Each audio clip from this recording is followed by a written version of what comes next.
Masters table. Masters table. Master elements. Masters table. Masters table. Racism, white supremacy is a dynamic system for the ultimate purpose of white genetic survival on the planet.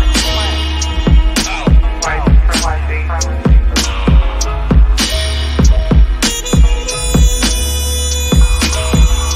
You are in an evil system, a system that is designed deliberately to produce evil thoughts, to produce animosity, to produce violence.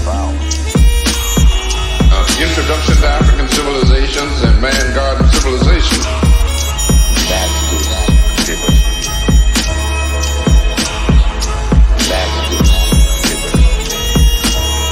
Master elements.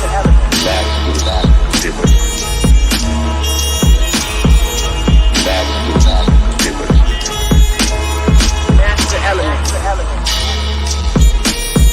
We dedicate lives to the study of history. They didn't tell us that if you give up the man, you're going to take one of these things and it's worse and it will destroy your nation.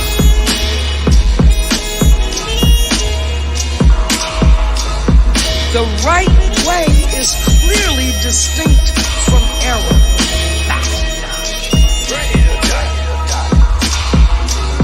Racism is a competitive relationship between groups of people who are competing for the ownership and control of resources, wealth, and power.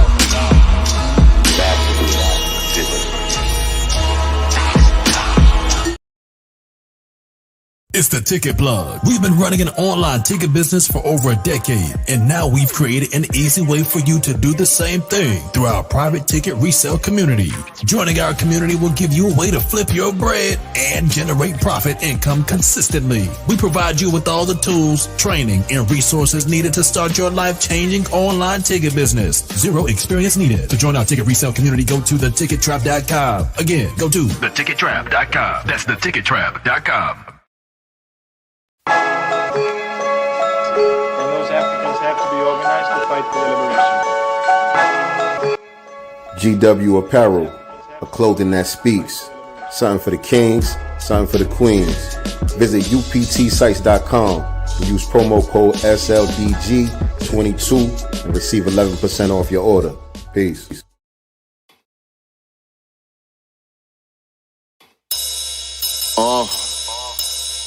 Yeah, like that.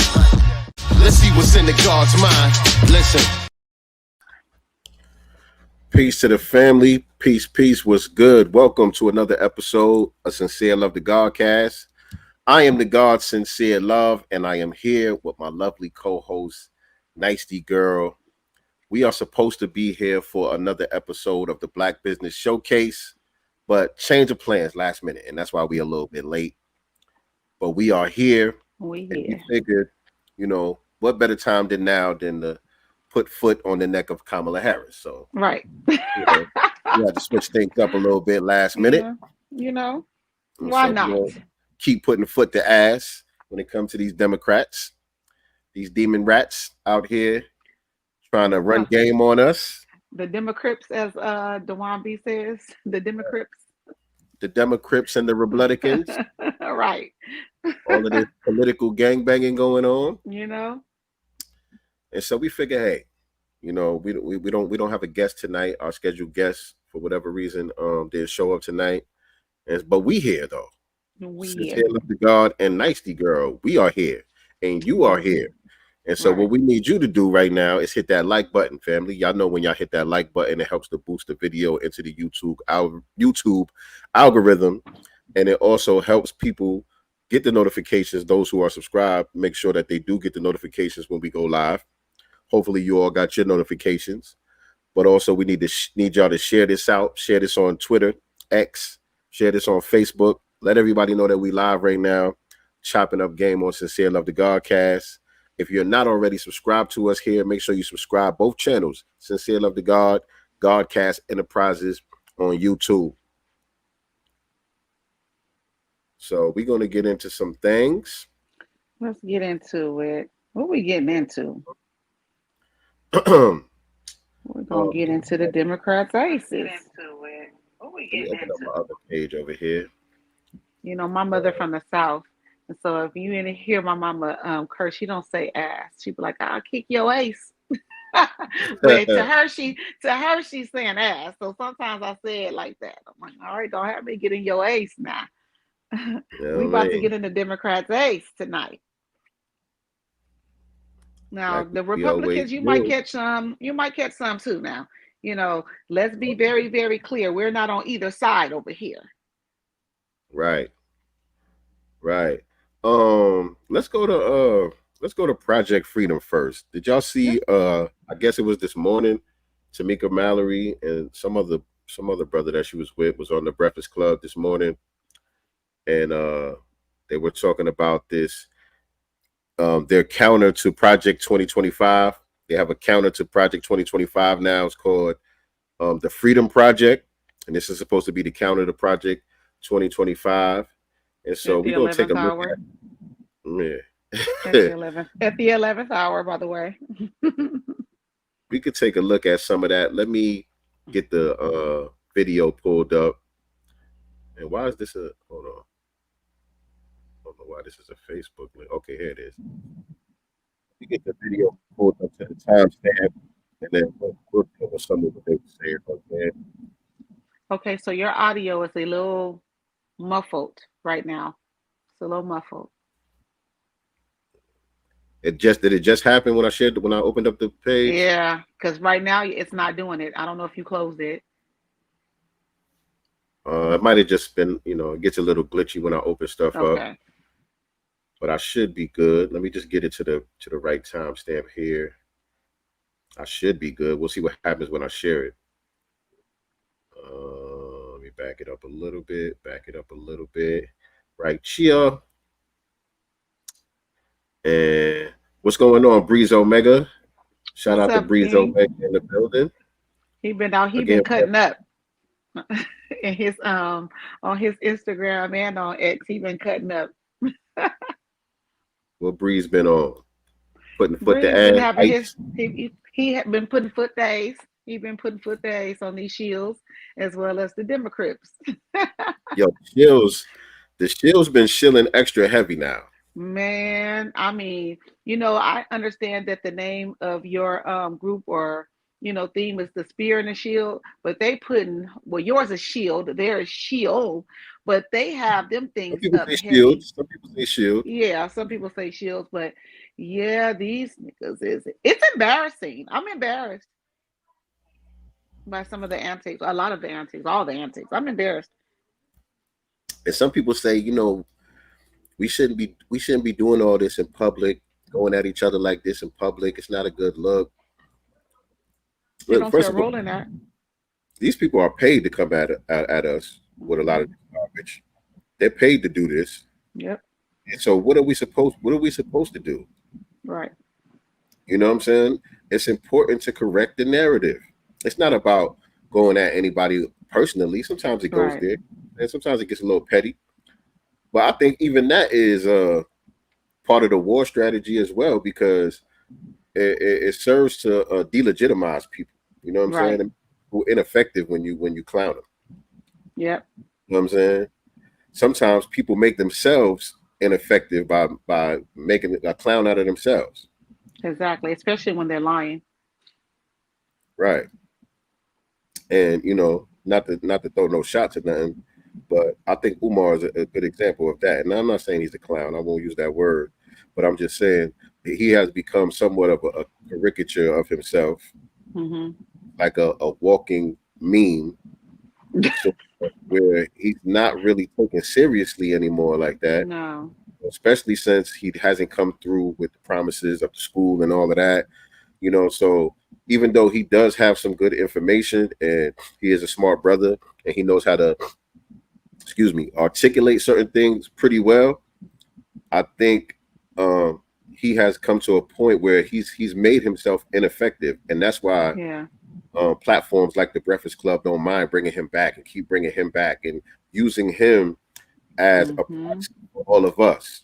I agree. I 1000% agree. He says great things. He's a ball of information, but the information that he's given, we've all pretty much heard. Now we want to see what you're building. Because one thing also about Umar is he's quick to tell other people what to do with their money. He goes in on the athletes, the black athletes or, entertainers and stuff like that about what they should be doing. But Black people, grassroots, have given you a lot of money to help you build and produce what you said that you were going to do and you haven't pulled through yet. So a lot of the smoke is going to come on you because you haven't produced anything. Yeah. And so, like I said, they use him as a proxy for all of us. Omar is the mascot that's supposed to represent us on the grassroots. This is how niggas think. All them niggas that y'all hear on Twitter talking this, that, and third about the Democrats and all that. Non-producers. This is them. You know what I'm saying? This caricature of Umar because he's loud and belligerent and emotional. You know what I'm saying? Yet and intelligent. Productive. Unproductive. That's the main thing. And so when you counter that with, putting somebody like Tamika on there, because Tamika is, on the ground. She's a smart girl. You know what I'm saying? She's articulate. You know what I'm saying? She's for the most part poised. I see that she is coming a bit undone. I think we get into her because all throughout this Breakfast Club interview that we're going to play some clips from, she was addressing us. You know what I'm saying? She's becoming a bit undone in that respect. But for the most part, you know what I'm saying? When you juxtapose her to somebody like a Umar, she seems more sensible if you're on the outside looking in. You know what I'm saying? If you don't have the right information and the right, foundation to stand on, she would seem more sensible if they had him on one day and put her on the next day. So I think that's very strategic. You know what I'm saying? They playing this 4D game of chess. Now, do you think that their frustration with us, and I'm talking about the Shields, is it because their jobs, their resources depend on us falling in line? Yes. Like Absolutely. They may not get their job. They may not keep their jobs if they don't get us to fall in line the way that we're supposed to. Absolutely. It's all about the butter biscuits. It's all about the butter biscuits. You know what I'm saying? Also, it's about being afraid of power. We've talked about that ad nauseum. A lot of people are afraid of power. A lot of people look at us as a group as being incapable of self-governing. Yeah. You know what I'm saying? They feel like we need to be supervised. You know what I'm saying? They see themselves and us as children amongst the groups. We're the children of the groups. So we need a supervisor. We need white mommy and daddy to stay in charge. We want them to be nice to us, but we still need them to be in charge though. Right. Because if we're in charge of ourselves, it's all going to go to hell. That's their mindset. Crazy. And they're able to continue to have that thought process or think like that with us because we have shields like the Tamika Mallory's, the Roland Martins, the Flies, the Auntie Lukes, and things like that, who are showing them, yeah, we do need you, mommy and daddy, because we don't know how to govern ourselves. We can't even think for ourselves. See, we can't even come together, on tangibles because, we have video after video after video of Auntie Luke talking about the Democrats not giving us nothing. They just want our vote for free. But as soon as they gave his ass a biscuit, what'd he do? Right. Now, look, since we're talking about that, before we get into the Tamika thing, since we're talking about that, Tyrese says some stuff on Club Shay Shay recently that goes along with what we're talking about now. And God damn, StreamYard. I gotta refresh my page again because every time I switch, the audio goes out. Bear with me 1 second, fam. I'll be right back. All right, he'll be right back. Make sure you guys are liking and sharing the broadcast out. We are going to be talking about Project Freedom, which is a hack, in my opinion. I have this article up from ABC 7ny.com, and it says organizers say Project Freedom is based on 4 pillars: freedom to live, freedom to learn, freedom to vote, and freedom to thrive. But I ain't heard black. Black ain't in there. That's everybody. Yeah, StreamYard. Yeah, y'all right. Is there a better service than StreamYard out there now? Is there a better service than StreamYard? Make it do what it do. Because yeah, man, we've been having a lot of these issues going on lately with StreamYard. And I mean, we're doing the same thing that we've always done. We haven't added anything crazy, but it's like got all these glitches. When I share the page, the audio gets real bad. If I open up an extra tab, even though I'm plugged directly into the Ethernet, the audio still gets choppy. So like, come on, StreamYard, y'all got to get right. But yeah, since we was talking about that perception of us as a Black collective and not being able to come together and all of that, I want to address some of what Tyrese was saying here on Club Shay Say. Since we talking about that, let's go. You know what? I wasn't too mad at Tyrese this time. I haven't heard it, so I'm just assuming. Oh, you didn't hear it? Oh, I have not listened to it at all. You know what? For Tyrese, I was not mad at this right here, what we're about to listen to. I think he articulated himself pretty well here. And I know I feel where he was going, but I disagree in certain aspects. And let's listen to it and break down why. This gonna be controversial, but I'm gonna say it. Would you agree or disagree that physically on Earth, there's more Black people than the overall Jewish community? And I wish I could forward it so he gets to the point, but this is the Instagram thing. I gotta just let it play how it play. But fair use, YouTube, fair use. Yes or no? Talking about if you were born and raised Jewish, are there more physical people a part of the Jewish community than the overall Black community in numbers? Yes or no? I would probably say there's probably more Black when you look at the continent of Africa. Yeah, the whole world. Yeah, I would say yes. Yes. See, they got their shit together. Community, working with each other, doing dinners every Friday, putting the phone down and discussing the chess moves in the play. See, us as Black people, we're fragmented. You can't do nothing. Fragmented. So we don't even got to go through the whole thing.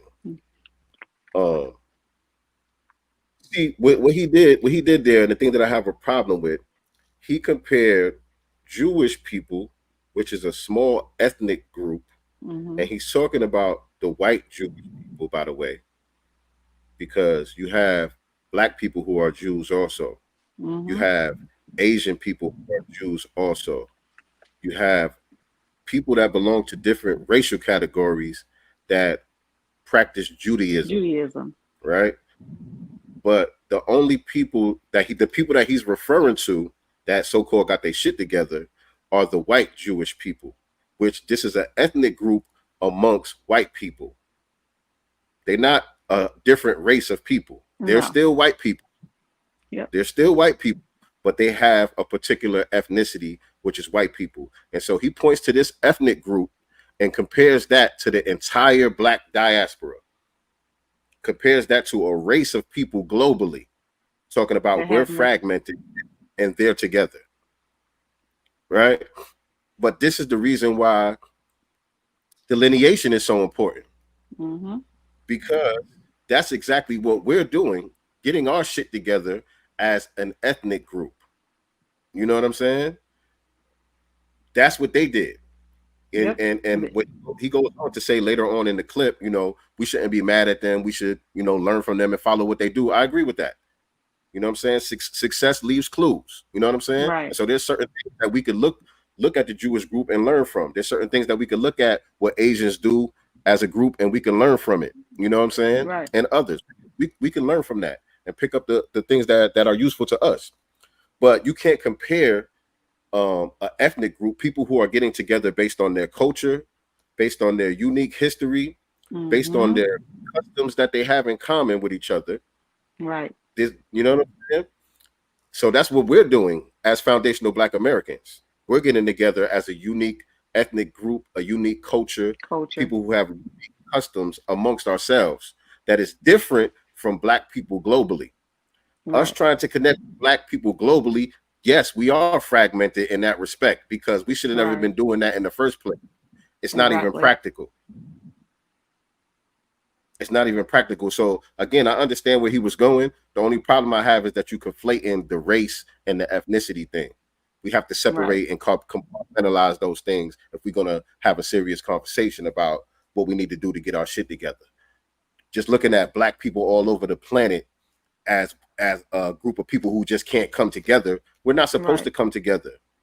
We're not one group of people. That's okay. That's fine. And we and not all of us have been treated here in America the same way. And not a lot of our families were divided. Division was something that was taught to us, something that was beaten into us. You know what I'm saying? And they act like they forget about that too. No other group, you know, that he has mentioned throughout this interview, and I'm assuming that he's talking about more than just the Jewish white Jews. He's talking about all other communities. None of them have been through what you've been through, Negro, what your ancestors been through, Negro. That's another great point that I also wanted to point out too. And Dr. King taught us that. Right. You know, I forgot which speech it was. It wasn't even a speech. It was an interview that Dr. King did where the interviewer was talking about all these other ethnic groups that might immigrate here and they seem to do well. They come here, they're marginalized people and they're oppressed in certain respects, and they come here and they seem to get their stuff together. Why can't you? They asked Dr. King a question like that, and he said, you can't compare us to people who voluntarily came over here. You know what I'm saying? They didn't go through what we went through.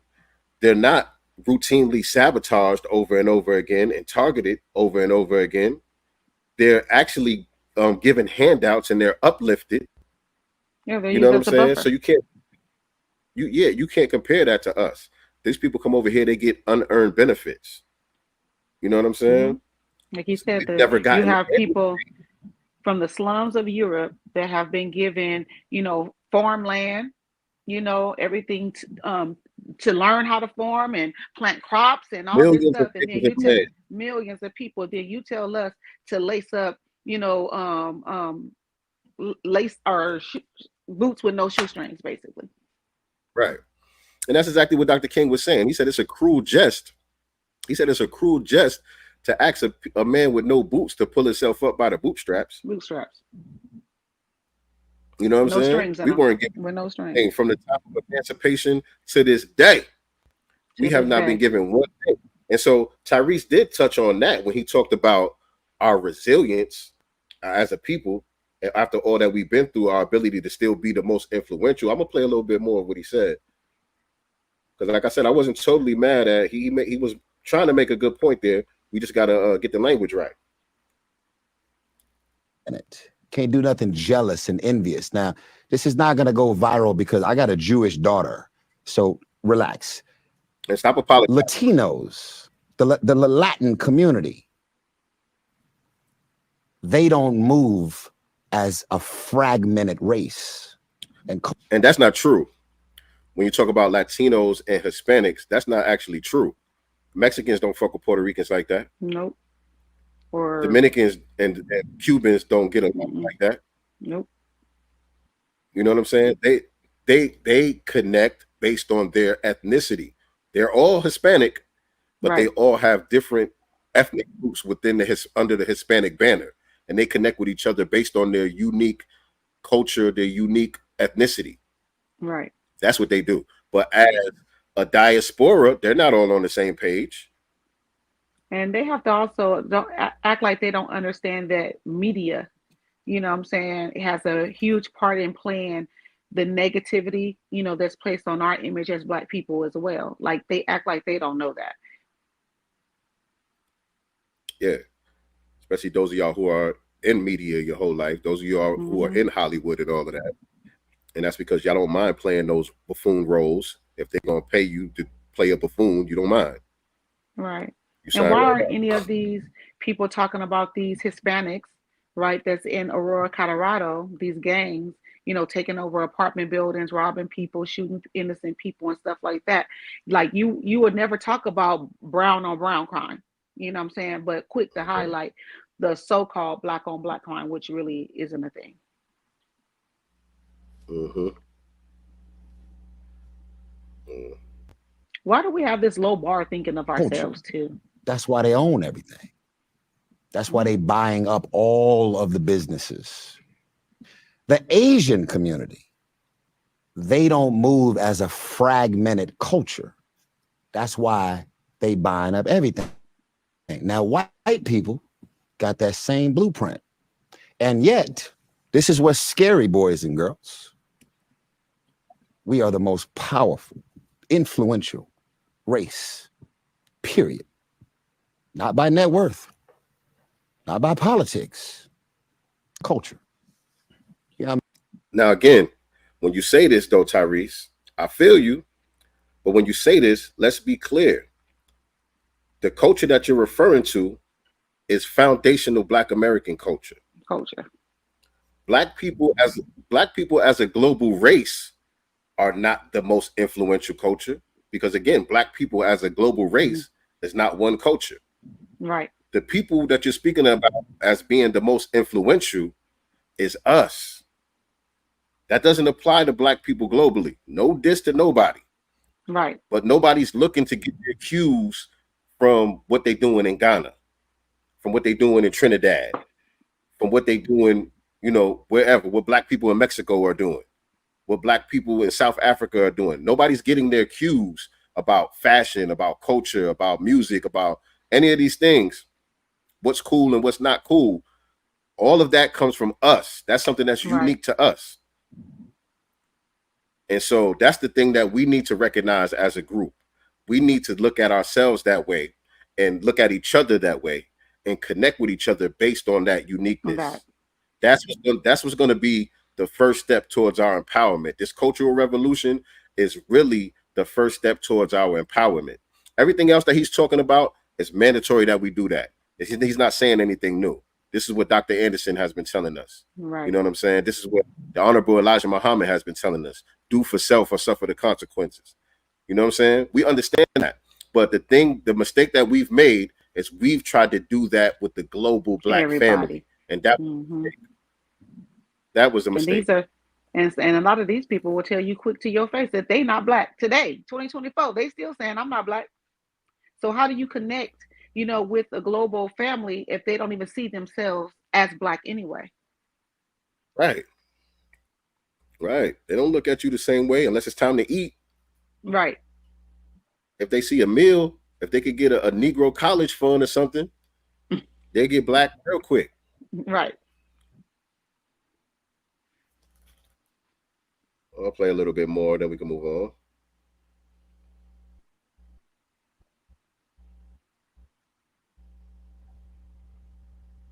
How many things has been done to us to beat the shit out of this smile, and I'm still smiling.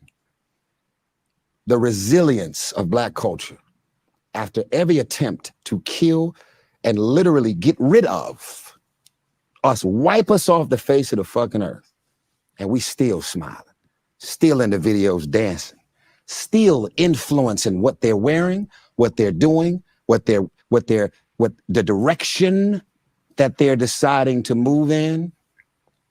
We not watching them the way they watching us, but they got their shit together, so they always gonna win. There you go. That's facts, but just be clear who you speaking about. You got to delineate that.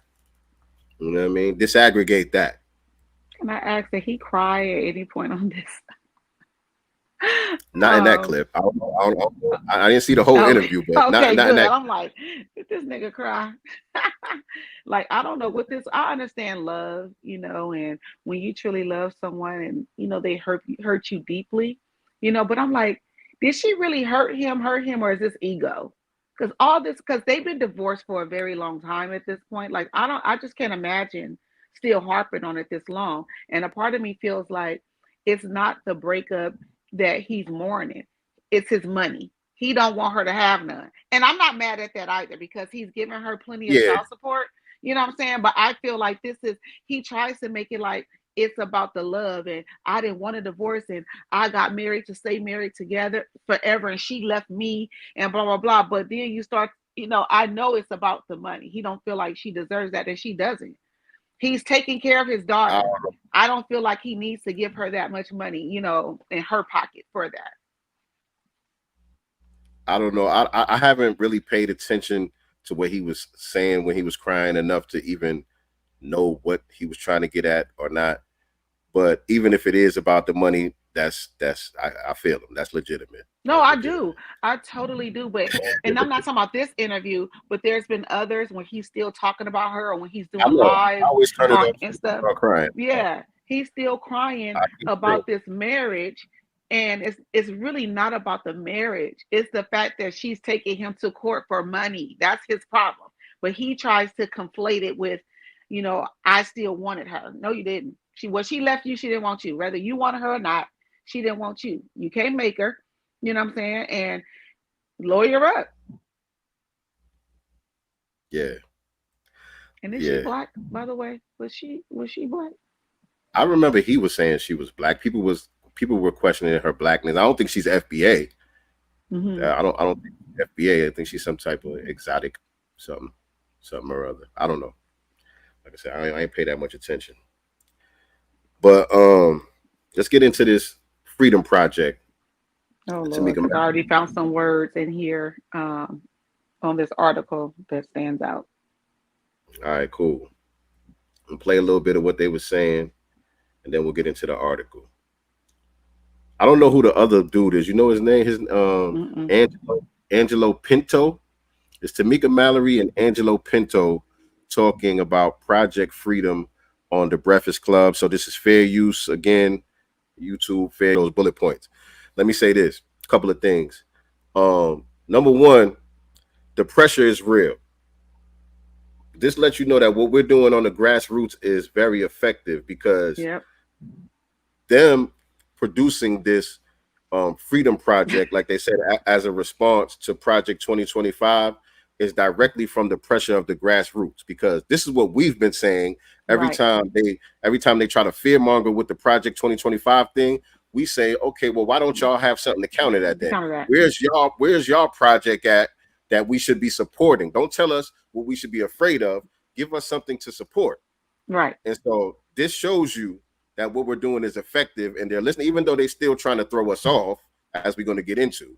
They're not really trying to bend the knee to our specific demands, but they're trying to pretend to do so. And so that just shows the pressure is felt. And also, there was something else I wanted to say about that right there, too. They just said, let me bring it back a little bit because I forgot what I wanted to say. Hold on. Anyway. Oh, yeah, that's what I wanted to say. And so my question to that would be, have you also presented this to Donald Trump's team as well? Or are you only, because y'all have more of a policy in place that we can look at than the person who's actually running for president. Right. She doesn't even have this much of a policy for us to take a look at and scrutinize and determine whether we want to support her or not. Y'all are doing more work than her. All she's doing is campaigning. That's it. And collecting. You know what I'm saying? And so this is what we're looking for from the person who's actually out there trying to get our vote, not from y'all shills who trying to throw us off. We see y'all. Gun violence, mass incarceration, police brutality. Let me slow it back down. I sped it up. Let me slow it back down. I don't want to miss nothing, y'all. Yeah, we got those 3 points. Mm-hmm. Did he say? Did he say end trade school? I don't think he said end trade school. Let's go back to that. I know he said pathway to citizenship, which we ain't for that. Yes. He said pathway to citizenship. Mm-hmm. He said end the war in Palestine. Mm-hmm. I think he said end trade school. What's that about? Hold on. Right, let's go back to that. Right. Now, what's our Project Freedom? So I'm going to read a few. And then he said, strengthen and pass the George Floyd policing accountability bill. I definitely agree with strengthening that, because as it stands, there's no teeth in that bill at all. At all. So them dangling that, them dangling that in front of us is a nothing burger at this point. But strengthening it, okay, put some teeth in that thing, and maybe we could deal with something with that George Floyd bill. What do you say? Gun violence, which I really don't know what that means. Right. When they say end gun violence, they're talking about strengthening gun laws, making it harder for people to be able to arm themselves. Because I'm not with that at all. Because how do you end gun violence? Because criminals don't follow the law. You know what I'm saying? Right. Criminals are going to get a gun whether it's legal to get a gun or not. This is about taking our right to bear arms. Right. And we know that many of the gun crimes and crime in general that takes place in Black communities the root of it is based in economics. So if we're going to address any of those type of crimes, we're going to have to deal with the economics in our community. You know what I'm saying? But go on, Mr. Pinto. Strengthening and pass the George Floyd Justice and Policing Act, providing a pathway to citizenship. Okay, I know you got something to say about that. We ain't doing that. Out here in California where I'm at, they're already talking about, our governor is already talking about signing the bill to give illegal aliens $150,000 towards home ownership. Right now, right here in our state. Yet he still has about 1, 2, 3, 4 bills that he needs to sign for our Foundation of Black American Reparations here. You know what I'm saying? And to $150,000. When I purchased my place, I qualified, of course, for down payment assistance. At best, you'll get 3.5% down. You know what I'm saying? Based off of the value of the home. Most of us on average is probably getting maybe 30K, maybe 30K. And you have illegal aliens being promised $150,000. Insane. What? Insane. Insane. All the people sleeping on Skid Row. Right. Right. Tent cities and all of that shit. And the key word is illegal. Right. Mike, you know what I'm saying? Like, let's put some emphasis on illegal. These people are breaking the law and being rewarded. With our tax dollars, by the way. With our tax dollars. Ending the war in Palestine and Sudan, protecting Black history, provide a reparation. Now, when they say protecting Black history, when they say protecting Black history, huh? They talk about critical race theory. Yeah, they talking about stuff like that. The critical race theory thing, they talking about how they trying to ban books in schools and all of that stuff. The reason why certain books and stuff like that in the schools are being targeted by the Republicans is because they got all of this LGBTQ stuff wrapped up in it. Yep. Blackness is used as a wedge and as a crowbar to bring in all of these other weird agendas. Right. And so for me, I don't mind them banning the shit. It's on us to teach our babies who they are. Exactly. It's on us to teach Black history. We are Black history. You should be Black history every single day. In you your know home. What I'm saying? And so your kids don't know Black history. That's on you. Us depending on a school system that wasn't designed to empower us in the first place. They was never teaching real Black history in the first place. So what are we protecting?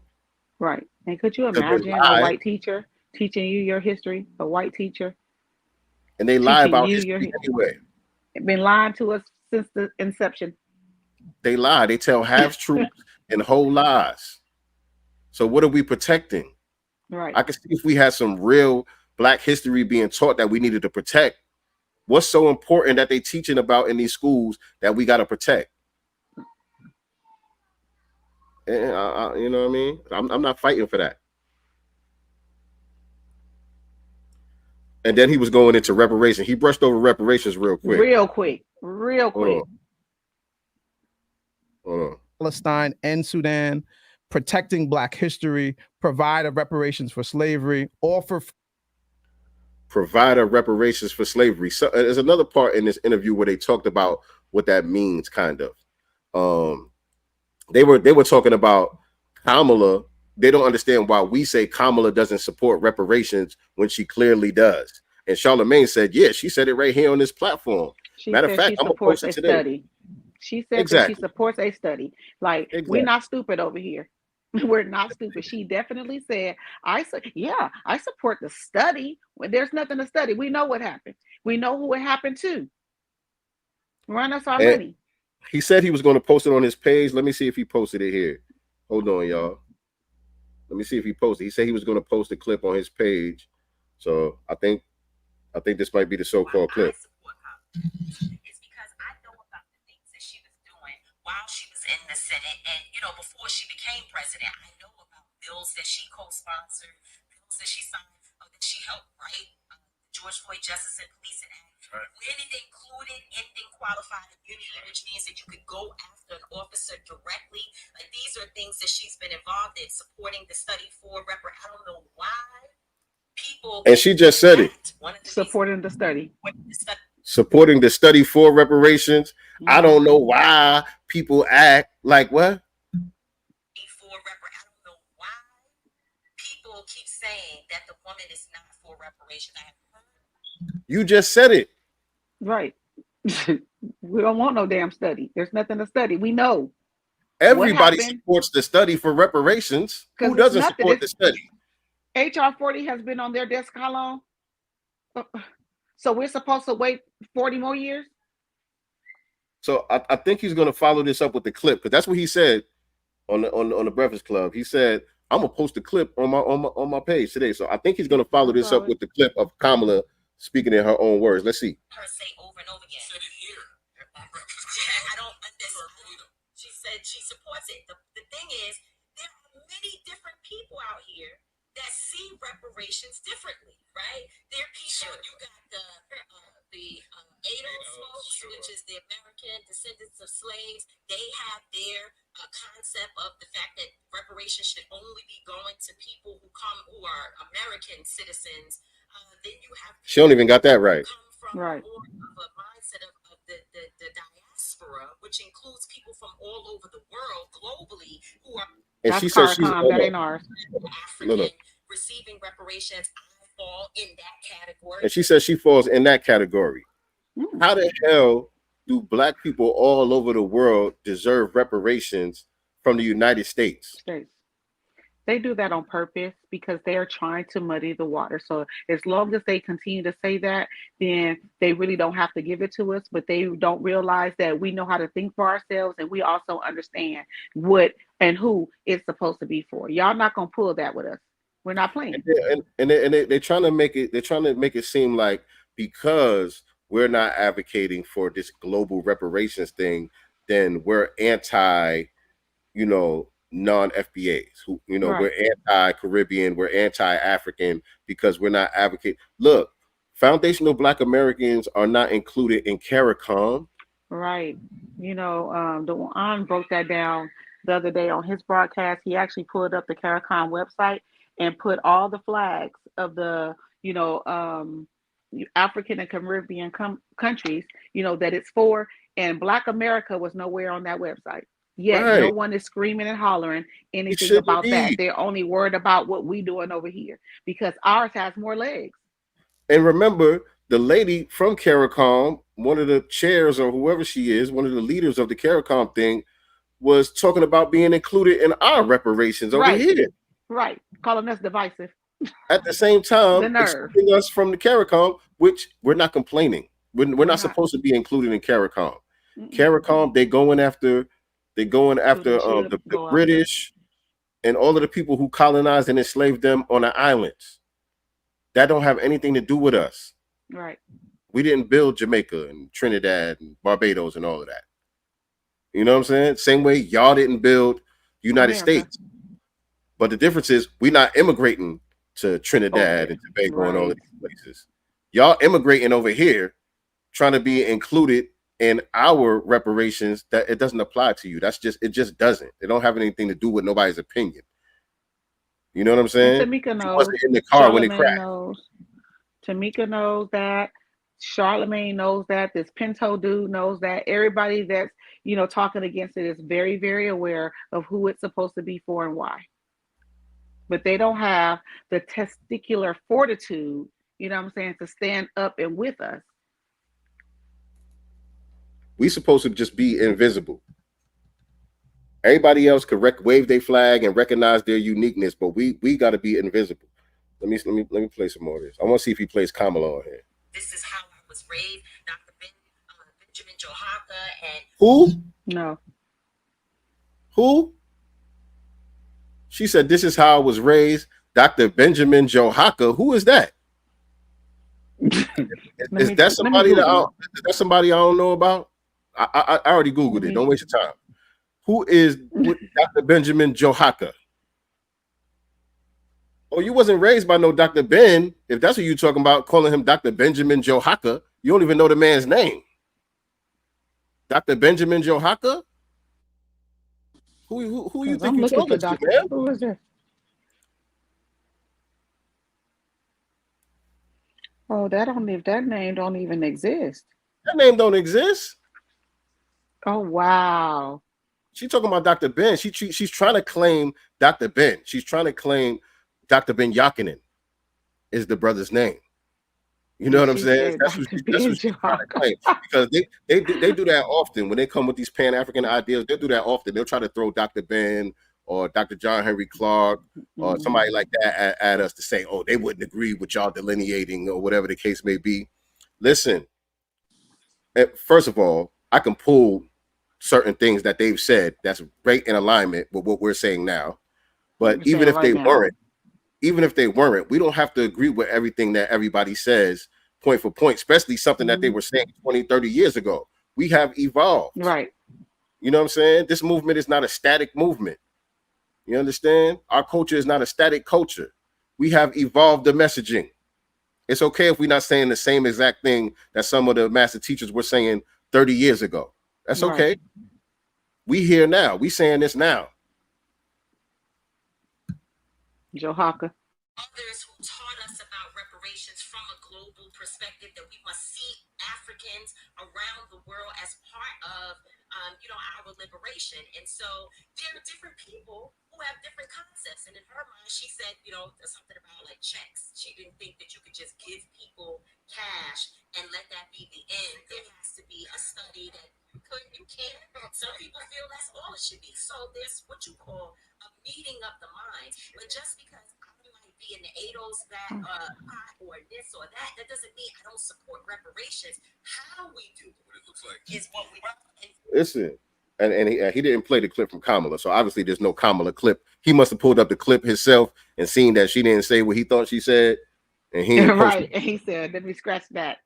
He forgot all of a sudden. But that is what that means. It does mean that you don't support reparations. If you're not saying what we're saying, it does mean that you don't support reparations, because this is what reparations is: compensation, as far as cash payments, restitution, land. Allotments, land allotments, tax-free status. All of these things are all encompassing when it comes to reparations, and it has to go specifically to the descendants of freedmen. If you're not saying that, you're not talking about reparations over here. If you're talking about reparations somewhere else, that's fine. If you're talking about helping some people somewhere else get reparations from their former slave masters and their colonizers and all that, the conversation, the language, the terminology might be a little different. But if you here in the United States and we talking about this government and we talking about the people who are running for president, they should be supporting, it has to be exactly what we're talking about. Otherwise, you're not talking about reparations. There's no all these different ideas and people just see it a different way. No, there's only one definition for what reparations is. Right. And Kamala asking us to vote for her, she needs to meet our demands. And our demands is for reparations specifically for freedmen, right? She doesn't get to tell us, the people that she's asking to employ her, or to hire her, I should say, what reparations should look like. We're telling you what it's going to look like. That's our demand. So it doesn't work like that, because when other groups come to you, that you don't get to tell them what demands they make. You guys negotiate, I'm sure, and we can negotiate too, but it's still going to be, at comfortable for us, not for you. Right. There's gonna have to be some type of compromise. You know what I'm saying? But it ain't gonna be just benign neglect. That ain't what No, it's gonna be. That ain't what it's gonna we be. passed that. I think that's all I wanted to play. Let me see. Hold on. Oh, I Free think college and trade school, cancel student debt. He said and trade school. and trade school. Oh, and trade school. And trade school. Okay, hold on. Out tax credits and provide guaranteed annual income. So it's a lot of things in there. Is a political platform or school. So all that voting rights stuff, that's for immigrants. Yeah, that ain't got Our nothing to do with voting us. rights are fine. Our voting rights are just fine. Except when he talks about restore voting rights for individuals, if he's talking about formerly incarcerated individuals, That okay. makes sense. Even though those of us, I've been incarcerated, I have the right to vote. So the law as it stands already affords us the ability to get that right back. You know what I'm saying? You just have to be complete with your sentence as far as being off of parole and all of that. Once you max out on your sentence, your rights are automatically restored. I didn't have to go through no process, file no paperwork, ask for no permission. Once I got off parole, I was eligible to vote. So the law as it stands already provides for that. So, but if you're talking about people being able to vote regardless of their felony status or their incarceration status, should people that's currently incarcerated or on parole be allowed to vote? That could be a debate, but I don't know if that's what he's talking about. Right. And child tax credits and provide guaranteed annual income. So it's a lot of things. And okay, so let's get to the article, because he ran off all of those bullet points. He ran off all of those bullet points real fast about what the Project Freedom was about, and it's supposed to be a counter to Project 2025, which is 900 and something pages. And right, so these 12 or so bullet points that he ran off, some of it sounds cool on the surface, but let's read the article to see what he's really talking about. Let's go. So when you had to restart your computer, in a little bit of it, and basically what they're saying that Project Freedom is based on 4 pillars: freedom to live, freedom to learn, freedom to vote, and freedom to thrive. Freedom to live is based on the idea that the Black community, one time I seen the Black community should be able to freely and without fear, the group says. Freedom to live is based on the idea that the Black community should be able to live freely and without fear, the group says. Organizers are calling for the passage of the George Floyd Justice and Policing Act, which was stalled by Republicans in the U.S. Senate. Is that part of the same? Is the George Floyd thing a part of that same bullet point? Yeah, I'm really reading that. Yeah. Okay. Yeah, it says that it was stalled by Republicans in the U.S. Senate. Tamika Mallory, co-founder of Until Freedom, an intersectional social justice organizer, told ABC News, I think that, y'all heard it, an intersectional social justice organization told ABC News, I think that the way to really engage voters to go to the polls is to make sure that they know we're not just going for any celebratory vote. Well, that's what y'all telling us. She went to an HBCU. That's all y'all giving us. Instead, we're going to the polls with our bag of demands with us. Girl, shut up. What are these demands? Mallory says we can't sell the message of identity politics as the sole message to people who are suffering with income inequality, people who are suffering with challenges in education system, people who have watched a video of Sonia Massey being shot in her face by Springfield, Illinois police officer. Massey, who was an unarmed 36-year-old Black woman and mother of 2, who was shot by former Deputy Sean her Illinois home. What happened to Sonia Massey is probably one of the worst that I have seen in my career for 30 years, Mallory added. Freedom to Thrive calls for expansion of child tax credit, federal minimum wage raise to meet inflation, and a pilot program for universal basic income in low-income communities nationwide. Freedom to learn freedom to learn is to focus on education, including counseling student debt and Hold on. protecting Black American history in public schools. Yeah, so some of that stuff it's cool, right? But it's not specific. Mm-mm. And they told you that Tamika Mallory was an intersectional social justice advocate. So yes, she's not there to represent the For us. interests of Black people. She's there to represent intersectional interests. So she's representing for minorities and people of color and And immigrants, LGBT. LGBT, Mhm. and women. You know, she's an intersectional social justice advocate. So her platform is not one that speaks to the needs of Black people or foundational Black Americans in particular. That's not who she is. She's a intersectional social justice advocate. So that's why a lot of this stuff is broad and ambiguous and not specific. Mm-hmm. But and I think that's what they don't understand as students of Dr. Claude Anderson. You know, as soon as we hear, you know, certain key words, we automatically go and alert because we already know what it is. Once you study, you know what I'm saying? Like, you're like, you know, when I hear this isn't for me. You know what I'm saying? When I hear this is a trick bag. And not only is it not for us, it's against us. Because we know Right. from experience that because we've championed these things. We've supported people based on these things for a long time, for decades. And we know that, like, even now, what did I just see? There was some civil rights thing being used against us now that I just saw. It's not coming to me right now exactly what it was. But a lot of that stuff, once it gets pushed through, not only are we not included, many times it's turned around and used against us. We're targeted by it. Right. By bills and laws and statutes and things that were meant to protect us and uplift us becomes a weapon against us. Right. Oh, I know what it i.e. was. the Civil Rights Act. I know what it was. You posted this, or I think you put it in the thing. There's like 5 Jewish organizations that are suing a school in California. Oh yeah.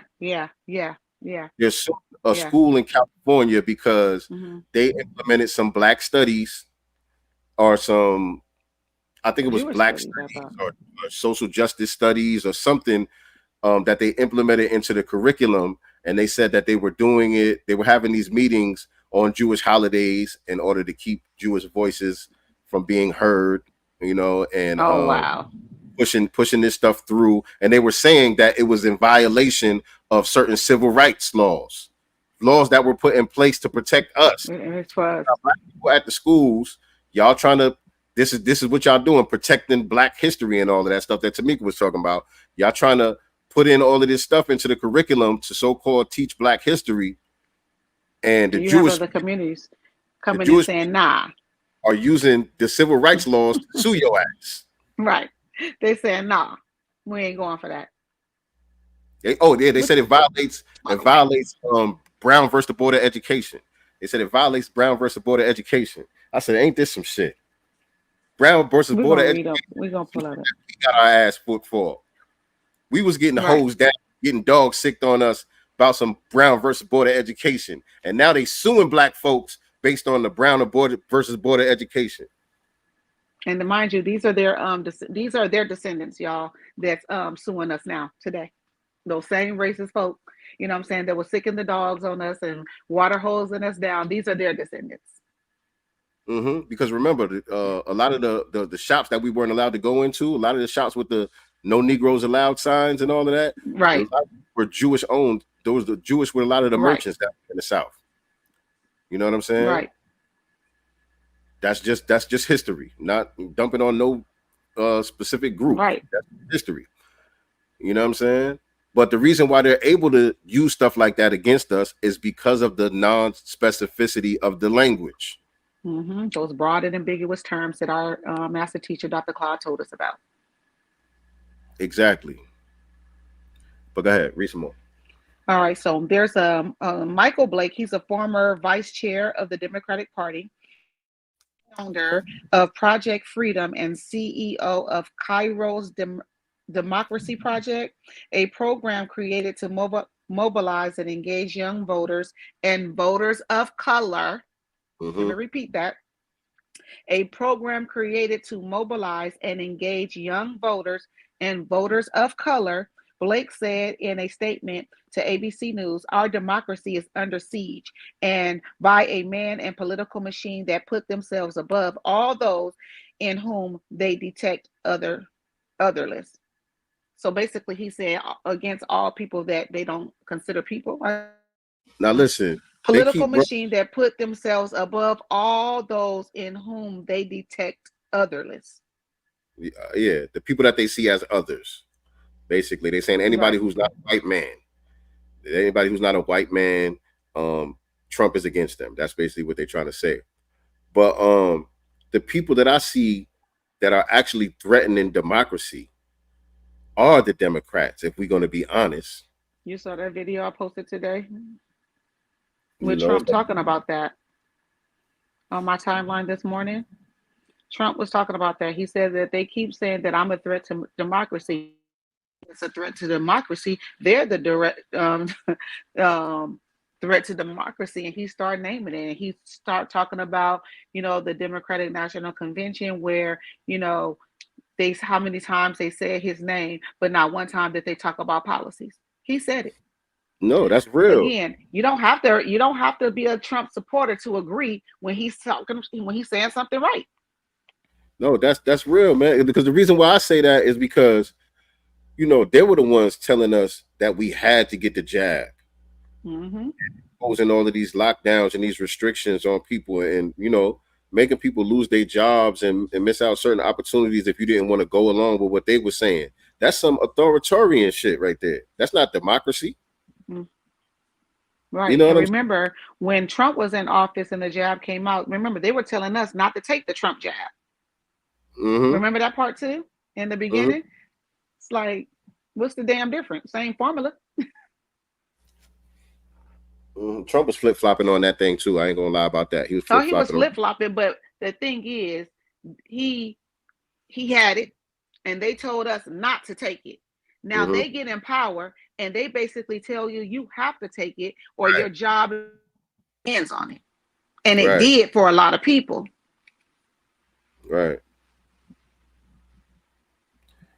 Yeah. All right, but go ahead. Read some more. So also, just so you guys know, Blake, he never mentioned black in that. He said engage young voters and voters of color. That ain't got nothing to do with us. I just want to make that point. So Blake, a former vice chair of the Democratic Party, added, we cannot afford to forget the pain inflicted on our people throughout Donald Trump's administration, and we certainly cannot. Yeah. What pain was inflicted on us during the Donald Trump administration? The only thing I'll give them, and it wasn't a policy thing, but they was pushing that black identity extremist thing early on. Yeah, they sure were. Trump first got in office, and he had Steve Bannon and all those crazy motherfuckers around him and shit. And they was talking about black identity extremists. That did put a target on our backs. You know what I'm saying? Right. Other than that, what I'm talking about. That's what he said. We cannot afford to forget the pain inflicted on our people throughout Donald Trump's administration, and we certainly cannot afford the destructiveness a second. The Democratic leader said in a joint statement, make no mistake, communities of color are the frontline communities targeted by the poison that Project 25 Christian nationalist vision for the future. The Project Freedom is the antidote. Well, that might be true, because we've read a lot of the Project 2025 thing, and it doesn't specifically target foundational Black Americans, but a lot of these other groups will feel the pain that we've been already feeling if they was to have their way with Project 2025. So I can agree with that. People of color may need to worry about some things, but as foundational Black Americans, we're specifically hurt and targeted by a lot of these Democratic policies, namely these open borders with this immigration thing, and y'all funding people and flooding them into our communities and depleting the resources in our communities. That's something that directly affects and undermines foundational Black Americans. Now, people of color, y'all might have some issues with Project 2025, but we got issues with what's going on with the current administration. Period. Across the board. Shout out to Wendy McKinley from LV Magazine in the building, or Magazine LV. How you doing, beloved? Welcome to the Godcast. I wanted to that was the end of that article, by the way. And I also find it hard for people to come over here knowing, what's going on here in America against foundational Black Americans, because they understand what's going on, but you're coming over here anyway. You know what I'm saying? So, if you get, a couple shots thrown at you, unfortunately, that's just what comes along with it. You came knowing that it was hostile over here. You know what I'm saying? But you hopped on that inner tube and came anyway. So don't complain. You volunteered to bring your ass over here knowing what it was. Yeah. But you ain't knowing what it was. Right. You ain't in the rush to go back where you came from, though. You ain't in a rush to get back where you came from. It ain't that bad. Couldn't pay him. You couldn't pay him. You couldn't pay him. Again, I'll be right back. Okay, well, he's going to come right back, but I wanted to circle back on that article about the Jewish group that filed the grievance against the Santa Ana Unified School District out here in California. It's a group of Jewish organizers that are suing the Santa Ana Unified School District. They filed a motion to add more alleged evidence to bolster their claims that the district violated California's open meeting laws to exclude Jewish communities' input in approving the ethnic studies courses. Ethnic studies, that's what they were telling. Yeah, so I wanted to circle back, to that article, because I put it in. Even reading the stuff, I just see it and like, let me put it in here so we can touch on it, on our Sundays or whatever. But I wanted to circle back and kind of read a bit, of that. So it's the Anti-Defamation League, the Louis D. Brandeis Center of Human Rights Under Law, the American Jewish Committee, and the law firm Covington and Burling announced the submission of additional evidence on Tuesday. The initial lawsuit filed in September 2023, so it's been a year, claiming Santa Ana Unified School District violated Brown Act and AB 101, a state statute mandating California high schools to impetuously approve the ethnic studies curriculum with anti-Semitic and unlawful bias content. So somebody probably put something in there about, I don't know, them owning banks or something, I'm assuming, because that's considered anti-Semitic, while preventing feedback from the Jewish community. Right.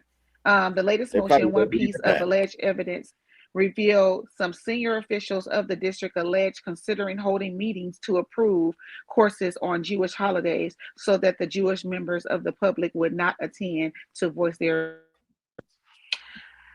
So yeah, you guys can read the rest of that. It's on No, I was going to ask, are you familiar with that school? Oh yeah, yeah. I work in Orange County. It's not my district, but I work in Orange County. Okay. And so, what's the demographics? It's a lot of Mexicans, Black. Predominantly in Santa Ana, specifically, predominantly Hispanic. Predominantly Hispanic. Yep. Because they were saying ethnic. They were saying ethnic. Studies. So I don't know what that means. We sprinkled in Orange County. I mean, not Anaheim, Santa Ana specifically. We sprinkled in there. Okay. All right. Well, I want to talk about. Go ahead. Say what you was gonna say. Well, I'll text it to you because it's. I'll put it in our private chat. Because I was going to bring up a post that our sister Teslin Figaro put up earlier on Instagram today, and I had commented on the post, and I got some interesting responses as well. But I don't know. I don't know where Tez is at in this current election cycle. It seems to me like she's supporting Kamala. Seems to me like she's trying to boost Kamala's campaign and get her elected. That's what it seems like to me. Which is fine if that is what she's doing. You know what I'm saying? That's fine. That's her choice, or whatever the case may be. But that's just what the way it seems to me that it's going. Her and a few others that kind of raise some eyebrows as well with some of the stuff that they've been saying surrounding this election cycle. But she put up a post with the Honorable Minister Farrakhan today. She put up a real short clip of the Honorable Minister Farrakhan, and she was like, she made the caption. Let me see what the caption says. Let me share it with y'all, by the way. It says, oh, she edited it. Now it says, some people, in capital letters, it says, some people may have a tough time with this. If you have any questions or concerns, please debate the minister, not me. That wasn't the original caption, family. Let me say that. She changed the caption. And she pinned my comment, by the way. My comment is pinned to the top of the comment section. But the original caption says something to the effect of, you conscious people are going to have a tough time with this. It was something like that. You conscious people are going to have a tough time. The conscious community. Yeah, something like that. Something to that effect. And basically she was talking about people saying that Kamala's not black. And she's not really black, or whatever the case may be. Those of us who have been critical of Kamala Harris. And so she posted this clip of the Honorable Minister Farrakhan from 4 years ago, or 3.5 years ago, when Joe Biden and Kamala first became, when they first got in office. These were some comments that the minister made on one of his broadcasts. And so I'll play the comments, but she was trying to post this to say that the minister thinks she's black, and the minister kind of supports Kamala. That's what I got from her post, and along with the caption. She was trying to kind of say, well, the minister rocks with Kamala, so I know a lot of y'all conscious brothers that look up to the minister, y'all gonna have a tough time with this. That's what I got from the post, right? And so my comment, before I play the video, actually I'll play the video and then I'll read my comment. In the face to Trump was when the man he called Sleepy Joe became the president-elect of the United States of America and called a black woman to his side. She ain't no lightweight. Kamala Harris is a heavyweight. And look at how white folks are thinking right now. She's a heartbeat away from being the first black president.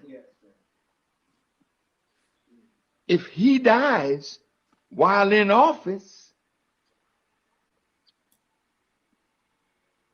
so white folks are upset. That's what I'm trying to tell you. They see our rise, and we are witnessing their fall. In the face.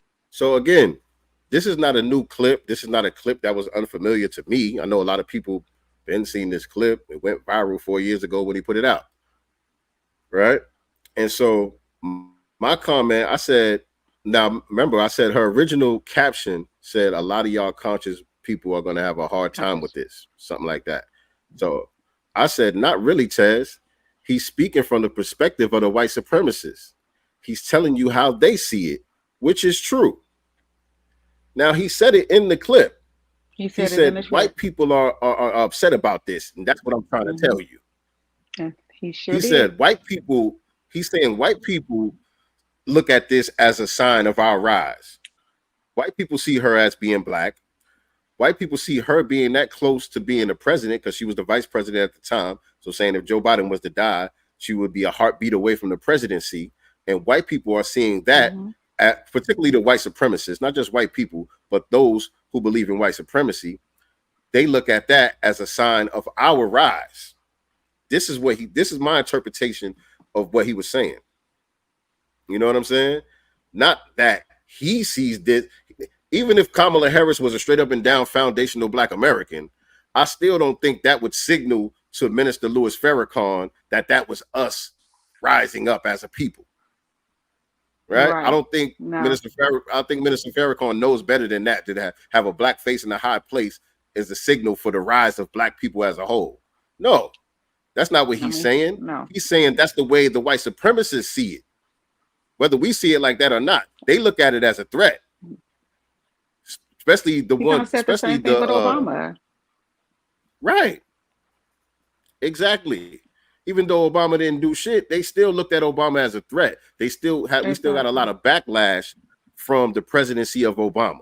We still had an uptick in a lot of white supremacist violence and crimes being committed against Black people by white supremacists. There was an uptick in that based on the backlash from Obama becoming president. Not because it is the actual rise of Black people, but because in their minds, that's what it signals. And this is what he was explaining here. Because Trump was a part of that too. And Trump was a part of that negativity as it against Obama too, if we're going to be honest about it. With the birtherism and all that stuff. And all of that. Mm-hmm. Absolutely. So I said, not really, Tez. He's speaking from the perspective of the white supremacists. He's telling you how they see it, which is true. And so there was some interesting responses to my comment. And I think she unpinned it. It was pinned. But you see, it got over 100 likes on it. Oh, is it? It's pinned on my end, and she did respond to you. Yes, she responded to me. It's not in chronological order, the responses. I can read it. I'm going to read some of the responses. Go ahead. So the next one under that, it says, a girl says he sees it the same way, get over it. And then the next comment is from Teslin responding to that comment about what you said. Okay, with the laughing emoji. Some of y'all see things through the lens of white supremacists as well and echo their white supremacy thoughts about what they see about what they see. And she put they in caps. And then she says, see me after class for a tutorial. And so that's Teslin responding directly to me, right? Read it again. That's directly to you. She said, okay, laughing emoji. Some of y'all see things through the lens of white supremacists as well and echo their white supremacy thoughts about what they see. See me after class for tutorials. And another laughing emoji. Yeah, I don't know what that's supposed to mean. It can't. She says some of y'all. She's talking to me, but she says some of y'all. So I don't think that you can apply that to me in any type of way. You can't apply that to me. You can't point to anything that I said that would be echoing the sentiments of a white supremacist. You know what I mean? Only thing that I can think of I don't know what she means by that. White people are even saying she's not Black. That's the only thing I can think of. They don't even think she's Black. Well, the white supremacists think she's Black. I would argue that. But they call her. But I'm saying they look at. Indian, but I'm saying, yeah, no, right. But I'm saying they see Indians as Black too. That's what I'm saying. In the mind of a white supremacist, we all one big nigga. Okay, and so true. Yeah, she's Indian. She's an Indian nigga. Don't make a difference to them. Sand nigga, Indian nigga, African nigga. Don't matter. They see us all the same way. So I can agree with that. They might see her as an Indian, but that still means Black in their mind. She ain't white. There's only two things. Like what's our brother's name? Neely Fuller always says, either you white or you non-white. That's it. Neely Fuller. Either you white or you non-white. So she ain't white, and so to them she's Black. Okay, I understand that.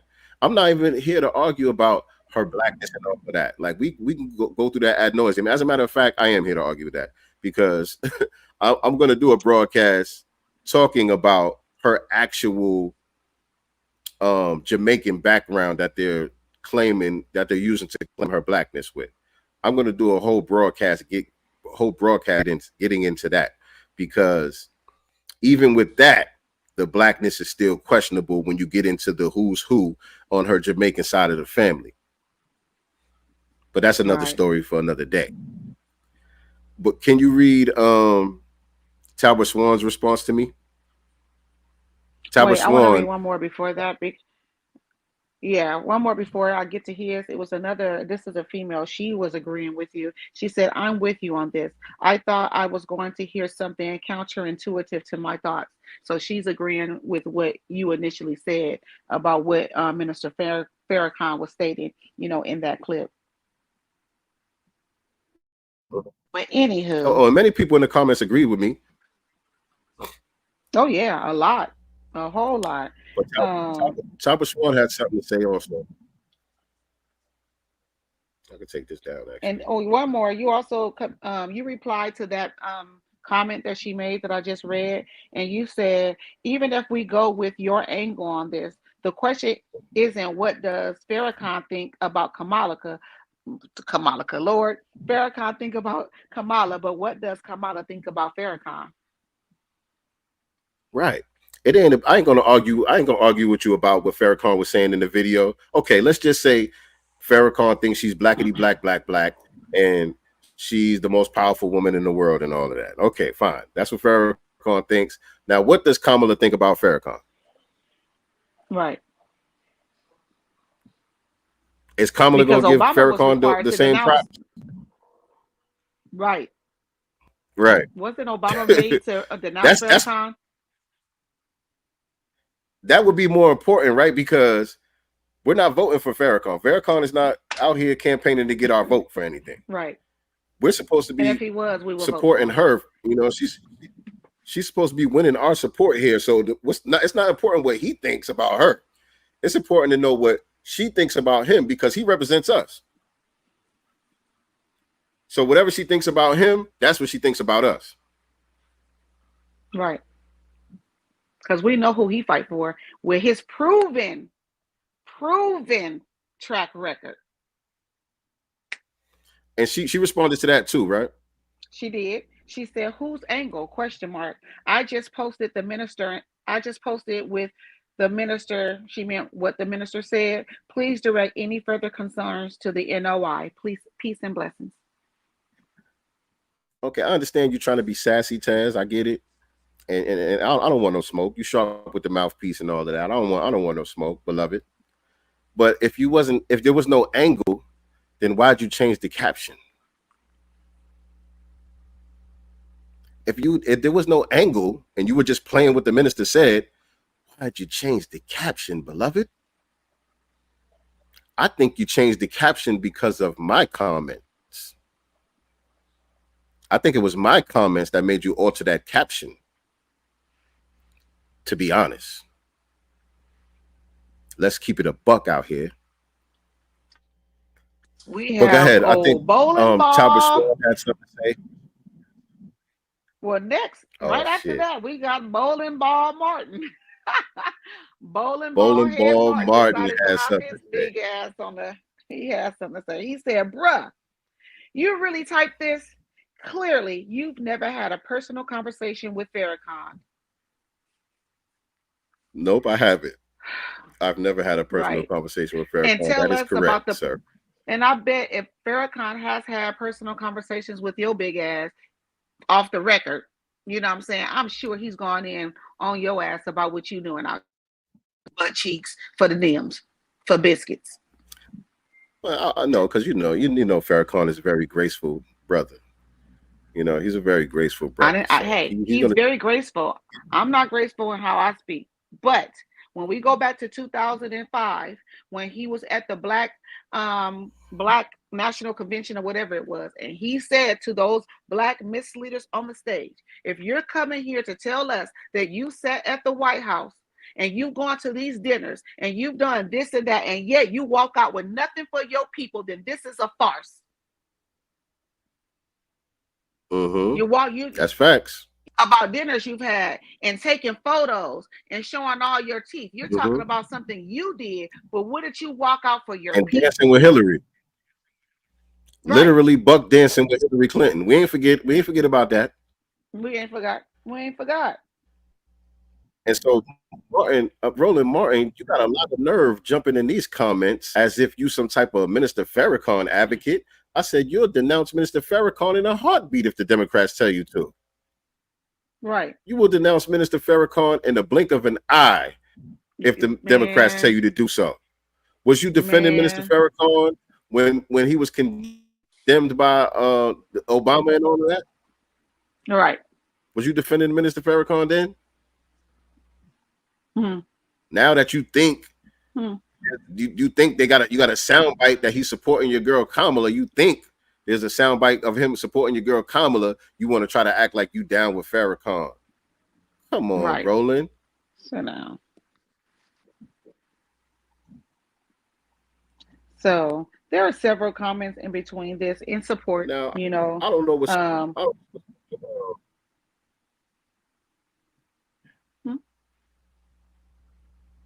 Go ahead, you good. You good. I'm freezing up. I'm sorry. So there were several comments in support of you. Then some, of course, some counter posts. But Bishop Talbert Swan said, "Sincere love to God. It really bothers some of y'all that Minister Farrakhan, whose parents were both Caribbean, sees Kamala as black," and he put black in all caps. Yeah, what does Minister Farrakhan's parents being Caribbean have to do with this? Do anything, right? We know Minister Farrakhan's parents are Caribbean. Do y'all know that this is not news to us? Right. Are y'all aware that this is not news to us? We know that. We still rock with Minister Farrakhan. We love Minister Farrakhan. He's not a damn tether. Period. What do his parents being Caribbean got to do with this conversation at all? Because they're doing the same thing the tethers do.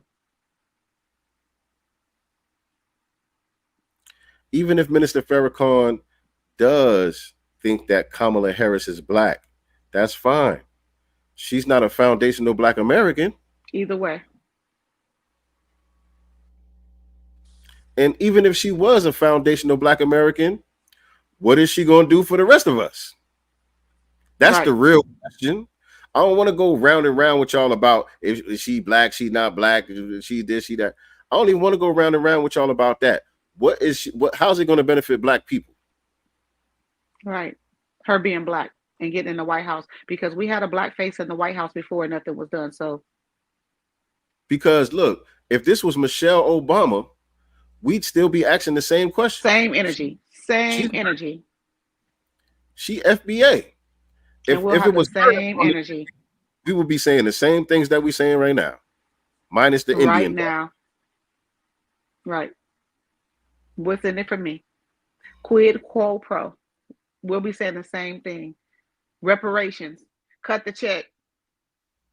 Right. You know what I'm saying? Like, what are you talking about? I like this comment, though, that someone said to Roland in response to you. He said, the Honorable Minister Farrakhan is a writer and a defender. You are not, sir. Just stay in your lane. We know who you work hard to service and protect, sir. Meaning, the establishment. Right. And he's right.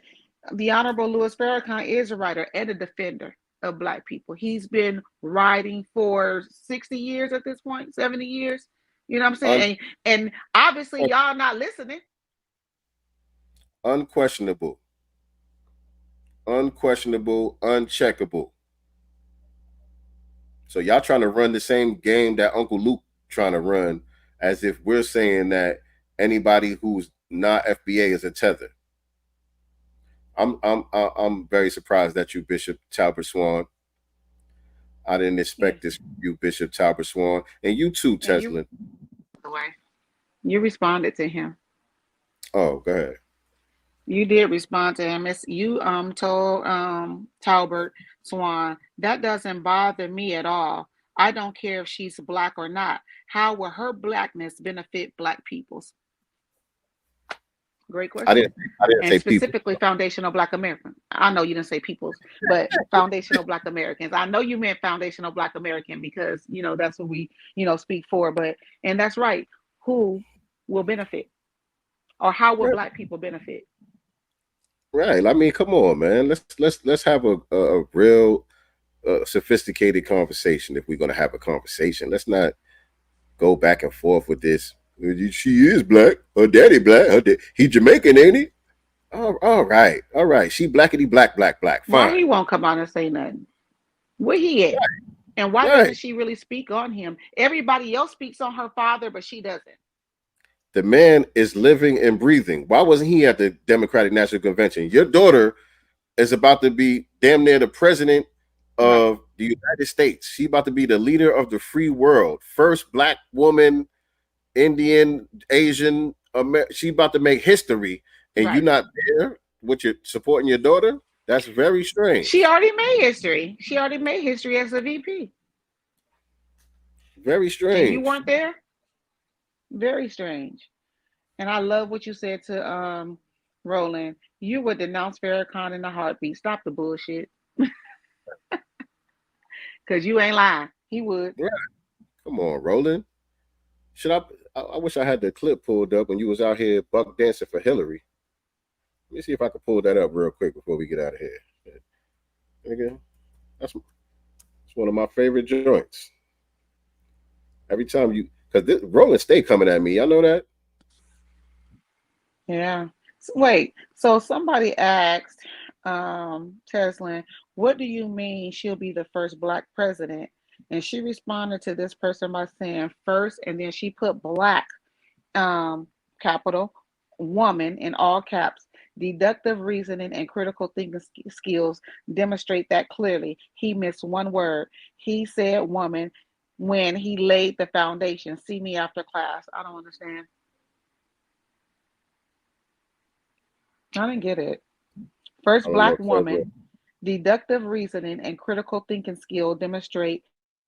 He missed one word. He said woman, and she put that in all caps when he laid the foundation. See me after class. So she's saying, what she's saying is, Minister Farrakhan said what he said, but he left out the word woman. That's the only thing he forgot to mention. He mentioned her being Black and first president, but he left out woman because she would be the first woman also. Someone asked if your comment was AI generated. Lord. Let me play this. Now watch the. Yeah, I should be able to share this with y'all. Let me play this just in case some of y'all forgot, or some of y'all might be new. Some of y'all might be new, but this is Roland Martin's shameful ass up here, and this is when Hillary was running for president. I think this is when she was running for president. Fair use, by the way, fair use. That is it for us. I do got to ask you, do you know how to wobble? Oh, Lord. I'm sorry, what? Do you know how to wobble? I don't. You know how to wobble? You just lost the Black vote right there. Yeah. Karen, the Black folks in your staff will teach you how to do the wobble. Trust me. Can you show me how you do it? Oh, I can show you how to do it. You go pick up some votes, trust me. Well, so you're going to pick up some votes. If you're going to pick up some Black votes, if you know how to do the wobble. We don't be exaggerating. Y'all think we exaggerating when we say this stuff. Right. We're not even exaggerating. He literally sat here and told this lady, well, you don't know how to do the wobble, you're going to lose the Black vote. Let me show you how to do the wobble real quick so we can get you some of these votes. But I got to see it in order to know it. You need some music. I don't really the music, but I'm just saying. Okay, who can show me? Come on, don't be shy. Roland can't wait to pop his ass any chance he get. He can't wait to bust that bussy open. I told y'all Black Network we do a little bit different. Well, you raised it. Now don't leave me hanging out here. You put my iPod on. I got music. Maybe.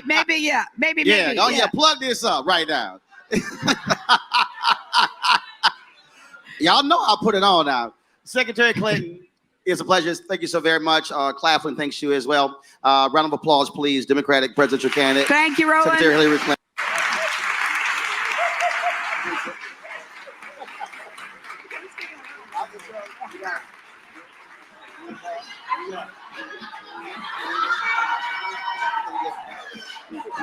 That's how I told y'all need the music. Don't let the ass God fool you. Don't let the ass God fool you. Don't let the ass God fool you. Oh, he just works my nerves. Set his big ass up here. Look at Hillary. If this ain't some plantation shit, man, y'all. And that's what it is with Kamala too.